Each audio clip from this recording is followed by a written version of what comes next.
పోర్టల్పై మధ్యంతర నివేదిక. అవును, మంత్రి పొంగులేటికి సమర్పించనున్న పునర్నిర్మాణ కమిటీ ధరణి చట్ట సవరణకు సభ్యులు సిఫార్సు. సో ఇలా ధరణికి సంబంధించి బ్రేకింగ్ న్యూస్ అయితే వచ్చింది. ఈరోజే ప్రభుత్వానికి సమర్పించనున్న ధరణి సంబంధించి సమస్యలను అయితే ప్రభుత్వానికి నివేదిక అయితే ఇస్తుందన్నమాట.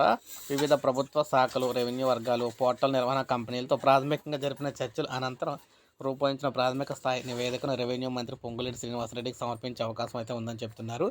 సో మొత్తం మేము చూసుకున్నట్లయితే అసెంబ్లీ సమావేశాలు రేపటి నుంచి అయితే ప్రారంభం కాబోతున్న నేపథ్యంలో ఈరోజే ఈ ధరణికి సంబంధించిన కమిటీ ఏదైతే సేకరించిందో ఈ నివేదికనైతే సభ్యులైతే ఇవ్వాలని భావిస్తున్నారన్నమాట. కానీ ఈ నెల 8నే మనకి అసెంబ్లీ అంటే రేపటి నుంచి అసెంబ్లీ సమావేశాలు ఉన్నాయి కాబట్టి దీని మీద చర్చ అయితే జరగబోతుంది. ధరణిపై అసెంబ్లీలో చర్చిస్తామని చెప్పేసి రెవెన్యూ మంత్రి ఆల్రెడీ ఇప్పటికే చెప్పడం అయితే జరిగింది పొంగులేటి శ్రీనివాసరెడ్డి గారు. సో ఈ నేపథ్యంలో తెలంగాణ రైతాంగానికి ఇది ఒక శుభవార్త అని చెప్పుకోవచ్చు.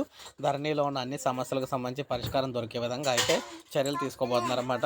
ఒక లైక్ చేయండి, సబ్స్క్రైబ్ చేసుకోకపోతే మన ఛానల్ సబ్స్క్రైబ్ చేసుకొని ఫాలో అవుతున్నాను.